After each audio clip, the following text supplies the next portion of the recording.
Hi, I'm Mark Sparks, and welcome to the Men's Room. You may be wondering why things look a little different. It's because we're on location in Montreal.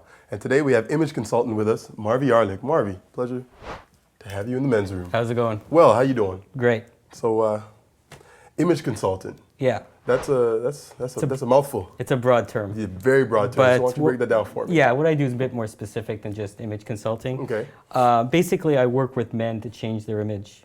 What I try and do is I have a lot of clients who are either recently divorced or recently single, who are on average between 30 to 40 years old, and they haven't gone shopping in about 10 years. Mm-hmm. They're looking to get back into the dating game, start meeting women, and they need a bit of help in terms of fashion, and that's when they come to me.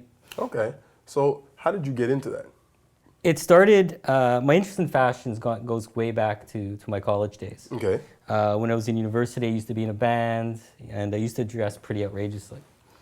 But it wasn't something that I just put on for the stage or anything like that. It's the way I dressed in my everyday life. So it was my personality. It was who I was. Right. Eventually, once you finish college, you go through that career when trying to decide what to do with your career and stuff like that. So I went into the corporate world. The suit and tie. Suit and tie. And not a stylish suit and tie. The regular suit and tie. Regular suit and tie. And I spent 10 years, climbing the corporate ladder, trying to get ahead. I figured that's what I wanted to do, that sort of thing. Fast forward 10 years, I was overweight, I wasn't happy, I was working way too many hours, and I was still wearing the suit and tie. It was like the same suit and tie. Yeah, exactly. So I decided I needed a change. Okay. The first thing I did was I actually lost about 35 to 40 pounds. Oh, nice. Got in shape, that sort of thing. Congrats. And of course, my clothes didn't fit me anymore. Right? So it was a practical thing as well. Yeah, exactly. I was also single, long time single and stuff like that. I wanted to start getting into dating, that sort of thing. The first thing I thought of was clothing, because project who I am. I spent a couple of years really experimenting with different types of fashions and clothing and what fit my body type, and did a lot of research. So now that I got to the point where I lost the weight, I was dressing good, still wasn't getting the ladies. So I studied a lot of material on dating and that sort of thing. And that combined with the fashion thing, that's when things started to really click for me. So I developed a program where I'll do a pre-consultation with a guy, mm-hmm. Look at his age, look at his background, that sort of thing. Then I'll actually physically take them shopping for about 5 hours. That's a long shopping trip. Yeah, it's amazing. Like for me, I can go shopping for 5 hours, not think about it. These are guys that haven't gone shopping in 10 years and maybe buy socks and underwear, and that's about it. Yeah, if that. But once you get into it and you get through the program, after the end of the 5 hours, they're usually like, what, it's over? Really? Yeah, time flies. Okay. Yeah, they're not allowed to buy anything for the 5 hours. So you're taking me shopping and I'm not buying anything? You're not buying anything. So it's not even really shopping? No. It's what I've learned is that when prices are not in his head, the client will be more willing to try a lot more risque stuff and a lot more interesting stuff because they're not looking at the price tag. So all I'm trying to do is make them see what they look like in certain types of cuts and certain types of clothing. So the first thing is I'll make them wear stuff that's a little bit more expensive just to see what it looks like. And then I'll teach them where they can go and try and find that stuff a little bit more discounted. Mm-hmm. So what we're doing is we're just trying on clothes for 5 hours. Trying on shoes, trying on jeans, trying on shirts, saying, for your body type, try this size, try this cut. Now what I'll do is based on the body type, I'll do some pre-research. I'll actually have a route set out. I know what stores I'm going to be going to. Right. And knowing what I want them to try on, and then just pushing them to try everything on. Usually when I walk into a shoe store, most guys have worn loafers or stuff like that. And some guys, I'll make them wear a pair of boots, and they're like, oh, it's not me. And they put it on, and then all of a sudden, they're walking with confidence. Like, oh, I got to get these. Happens a lot. Yeah. Or they'll put on, like, oh, I can't see myself wearing that. And they put it on, and then they're looking in the mirror going, oh, wow. I'm trying to teach them personal style. That's really what I'm trying to do. I'm trying to get in their head so they can look at style and what they're trying to project mm-hmm. as a personality more than anything else, and how to use their body type and the type of clothing available to teach themselves eventually. So I'm not going to go out and say, put this shirt on. I'm going to grab my shirt and say, try this on. This is why it looks good. So they can walk into a store and not be intimidated, and they can walk in on their own afterwards and not have to listen to the salesperson who says that lime green shirt really looks good on them, and pick out right away what's going to fit them, and it'll save them time, save them money, and give them a lot more confidence. Right. What I help guys with is basically the first 10 seconds before you meet a woman. It's a little niche when you're meeting a woman. There's verbal and nonverbal communication. And then it gets broken down as a lot of people say 95% is nonverbal communication. The other 5% is language, what you're actually saying. Right. People eventually take that nonverbal and they usually break it down between tonality, so how you're saying it, are you being wimpy, or you're like being boisterous or calm, relaxed, and also body language. There's a sliver in there that hasn't been explored, and that's basically the personal style the guy is wearing when he's approaching. For a lot of the guys that are going out in the dating scene and they're approaching women for the first time, it's scary and it's hard. And until you get good at it or you're comfortable with it, a woman's going to pick up on that and she's going to create a barrier. Right. Men who are very skillful with women, they know how to get through those barriers, so for them it's not as important. But for guys who are just starting out, it gives you that little bit of help, a little bit of advantage. Because if a woman's going to look at you and she sees you dress stylish, she's going to thinking, whoa, you know, he dresses pretty cool. He must hang out with hot women. Boom, barrier goes down. Or even further than that, well, that's the type of guy I like. Preset that she already likes your style, she's going to like you, barrier goes down. There's also a concept where women, if they're in a club or bar, they want to be with people that are going to add value when they're in the club or the bar. Right, for sure. Right? They don't want to hang out with the loser because it's going to bring down her value. Right. Okay? If you can dress and you look like the stylish person in the bar, just standing next to you or talking to you, she's going to appreciate that. You're going to add value to her. Style for me is how you dress and how you convey your personality. Whether you're at work, you're at a club, with friends, whatever. The way I dress is the way I dress. I don't change it whether I'm going to a big club or going to a small gathering. You're talking about guys who are 40 and 30, 40, 50. Yeah. Have been married or whatever it is. So they've been wearing, pretty much the same clothes for, like you were saying, 10 years. Yeah. So how do you get someone who's been doing that to go into something new? First thing I usually do is I'll ask them like what qualities they think they project as a person. Who are you? Are you a confident person? Are you creative? That sort of thing. Then I'll tell them, well, go to a sister, go to a female friend, and ask them the same question, write down, see what they say. And then compare. 9 times out of 10, they'll go, oh, wow, what a difference. Okay. Then do the same exercise after they've built more of their style, and it's more congruent. I use a lot of feedback from women in terms of what I'm projecting, and in terms of what works or doesn't work for me. And when guys are learning this stuff, I tell them to do the same thing. Look for reactions when you walk in a room if you're wearing certain things, or change it up and do something else and see what happens. See if you get compliments. See if women come up to you, oh, I like that, that's cool. Look, you're going to always look because you're trying to attract women. So what I did was I looked for reaction from women. What's amazing is if I take a client who dresses conservatively, doesn't have a sense of style, and you take that same guy a month later and he's changed his sense of style in terms of what he's wearing. That's a little bit more bolder, that shows off his body more. And all of a sudden he's getting responses back from women. All of a sudden the confidence goes up. You need a little bit of confidence to wear a little bit more bolder clothing, but wearing that bolder clothing and seeing the reaction you get builds your confidence. You keep dropping the word confidence. Is that a bigger part of how you're dressing than actually what you're wearing? You need confidence to wear certain clothing. Okay. Some of the stuff I wear is a little bit more creative and bolder. But even if you're just wearing basic stuff, the good thing about men's fashion is you can be conservative and you can buy stuff that lasts for years.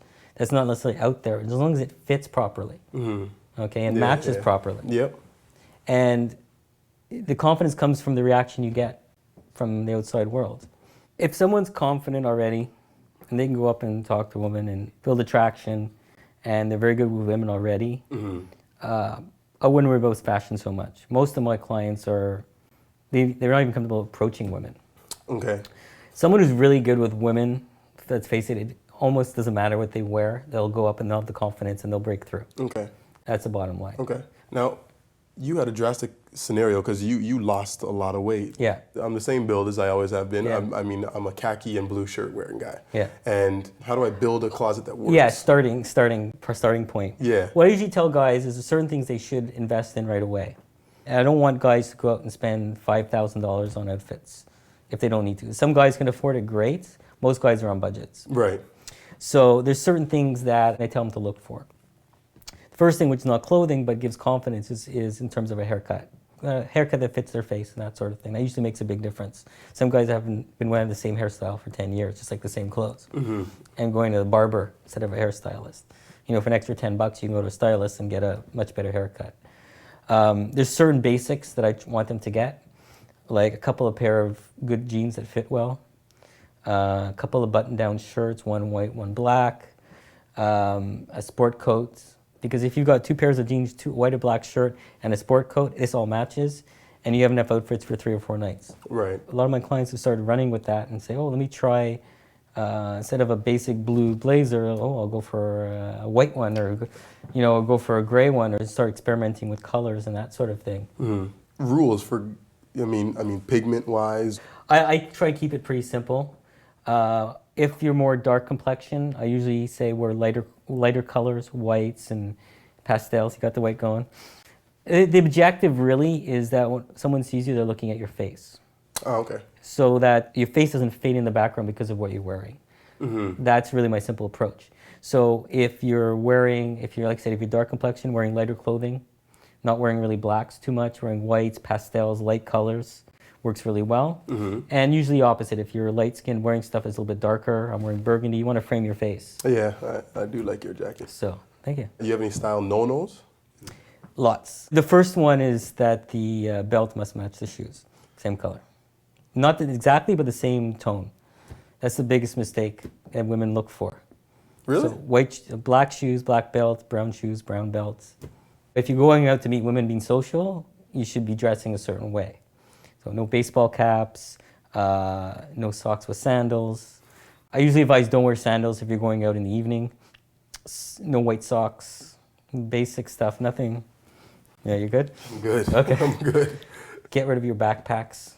Guys, if you have a laptop or you have stuff to travel around, get a leather bag or something like that, a little bit more appropriate. It makes you look a little bit more grown up. Mm-hmm. If you're going out to a club, don't wear running shoes. If you're going to like an urban club or whatever, where everyone's wearing it, then it'd be cool. But if you're going to a place where everyone's wearing shoes, wear boots or something more leather than running shoes. Mm-hmm. Basically that's it. But it all comes down to confidence. If you can pull off wearing something that's a no-no, then if you can pull it off and you have the confidence, and do it. But most guys aren't there yet. The whole point of this is women are going to notice. Right. Okay, and then the next step is noticing that they notice. Right. A lot of guys don't even realize that women are looking at them.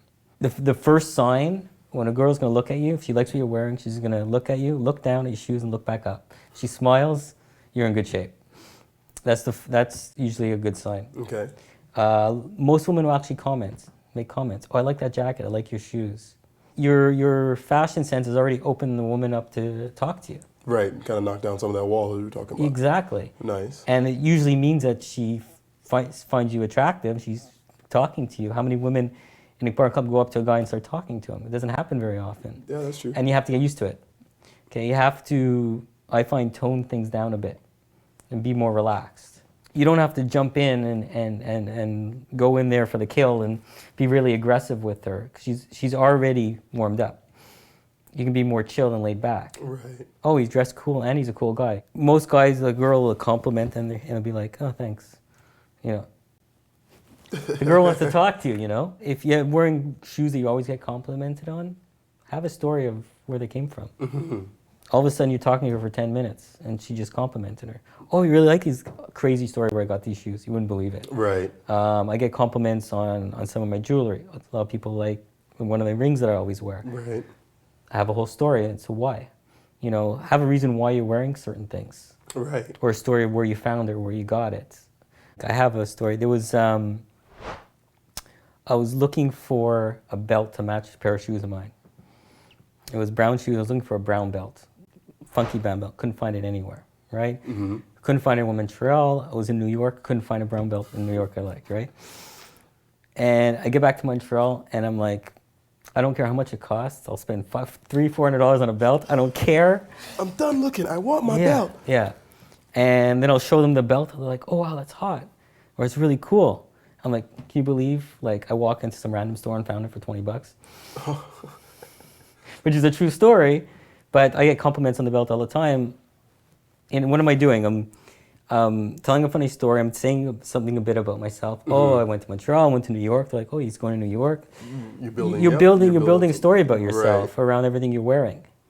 And all of a sudden, you keep building that attraction, and you're making yourself interesting. Mm-hmm. Instead of just saying, oh, thanks.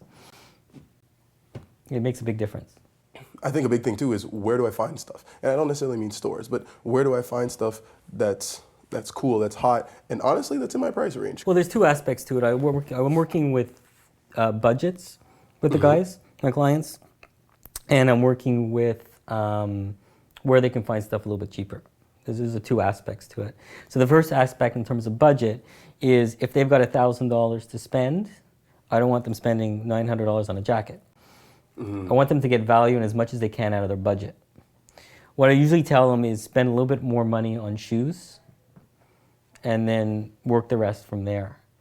So as a guy who's wearing a really nice pair of shoes with a ratty t-shirt and jeans can get into any club in the city. A guy wearing a Hugo Boss suit and running shoes gets into no club in the city. Really? Yeah. So I usually spend a little bit more on shoes. They're a little bit more expensive, but you get more mileage out of them because you can wear the shoes every night or whatever. And then from there, in terms of, I'm showing them like high-end fashion stuff in the stores, but there's places you can get high-end fashion stuff discounted. The advantage of being a guy is that you can wear certain things for like 5 seasons, 6 seasons. There's certain things that don't go out of style. A nice button-down collared white and black t-shirt is never going to go out of style. A pair of really decent, not crazy, but basic blue jeans is not going to go out of style. A blue or black blazer is not going to go out of style. And if it fits properly, it's all that matters. So you can find this stuff discounted. There are stores, depending on what city people live in, which specialize in buying stuff from high-end places and selling it a season or two later discounted. Right. I buy all my jeans. I'm buying $300 pair of jeans for under $100 pretty consistently. eBay is a good place. People, if you know your size, what's a good thing to do is go into a high-end store, try on a pair, write down the brand name, write down the size. You already know the size and it fits. Then go on eBay. eBay is a good place you can look for jeans. And then look for sales. Look for stuff that's a season old. You know, a lot of stores, when the season ends, they discount the stuff at 50%. So wait until it goes on sale. Maybe with yourself or even in your clients, where have you seen fashion and style really help them with their ability to approach women? The basic thing I get pretty consistently through emails back from my clients are, I can't believe the reactions I'm getting. Women are coming up to me and they're like, I'm not used to that. And my clients are like, well, I went from just saying, hi, oh, thank you, to, oh my God, I had this great story about these shoes I bought, and I ended up talking to this girl for an hour. I love those stories. So what about guys? I've been in a relationship for a little while. I got styled up to get somebody, and we've been hanging out. How important? And now I'm with my girl, so I don't need to worry about all that stuff anymore, right? No, sorry, it doesn't work like that. Fashion, like how a guy dresses in a relationship, is the same thing with how the guy acts in the relationship. Really? In terms of how he relates with the woman. To keep a strong relationship going, you have to keep that spark there. You have to keep working at it. You have to make the woman satisfied emotionally, physically, all of that. And if a woman's gonna see you getting lazy, maybe you stop going to the gym, maybe you stop dressing cool, you're gonna stop, satisfying certain of her needs. The fashion itself is not specific, but it's a symptom to a bigger problem in a relationship. If a guy just doesn't care about how he looks anymore, that will affect the relationship in the long term because it'll bring up other aspects of the relationship that might be going south. I got an image consultant sitting in front of me, so give me the lowdown. How do I come across? I think you're dressing. One concept I have is dressing specific versus dressing more general. So to dress the way you are right now, if you walked into a bar or a cocktail, there'd be a certain type of women you would attract. Okay. maybe a bit younger, because you're dressed a bit younger, okay? But not necessarily, say, a businesswoman, okay? Whereas if you dress, for example, with a sport coat with a button-down shirt, you could dress a younger woman or you can attract an older woman. It gives a bit more in terms of flexibility. You're dressed more specifically for a certain type of woman. Right. Okay, because you're wearing more of the casual, Right. urban jacket and the white t-shirt and that sort of thing. So if you date certain type of women that like that, is great. But if you're looking to broaden the type of woman that you want to date, you want to be less specific. Well, one thing I notice is women have trouble guessing my age, the way I dress, Right. which I like. And whatever they say, I just say, okay, we'll go with that. Sure. Yeah, that's good. We'll go with that. And it also gives me a broader range of. I've had women 22 like the way I dress and 45 the way I dress. So it gives me a bit more flexibility in terms of, what type of woman I could meet. You're saying this works? It works, but it's probably going to work for a specific type of woman. If I had one fashion thing that I was going to go and change and to make me stylish. Buy nice shoes. Shoes are where it's at. It's the first thing women notice. Buy some stylish shoes, and you can put that together with most outfits. That's the starting point. It was a pleasure having you on the Men's Room. Thanks Great. a lot for all the info, and look forward to talking to you some more. My pleasure. All right, guys, let's take a look at our 5 takeaway points from Marvi. Point number 1, the way you're dressed says a lot about who you are and what you're about. Being a well-dressed man identifies you to women as someone with a great sense of style and character, and it'll give you a leg up in your interactions. Point number 2, women want to hang out with people who add value to their life. If you're well-dressed and well-groomed, she's more likely to feel like you're adding value to her. Point number 3, look for reaction from women when you're wearing something new. If you get compliments and positive feedback, you know you have a winning combination. Point number 4, your first fashion investment should be a good hairstyle, a few pairs of fitted jeans, white and black button-up shirts, and a sports coat. You don't have to spend a fortune when you know what you're looking for. Just make sure it all fits, and no white socks. Point number 5, have an interesting story to tell about each item you're wearing. Use it as a conversation piece, as women love to talk about interesting pieces of clothing. And remember, there's no such thing as failure, only opportunities to learn. And in life, class is always in session. I'm Mark Sparks. We'll see you next time on The Men's Room.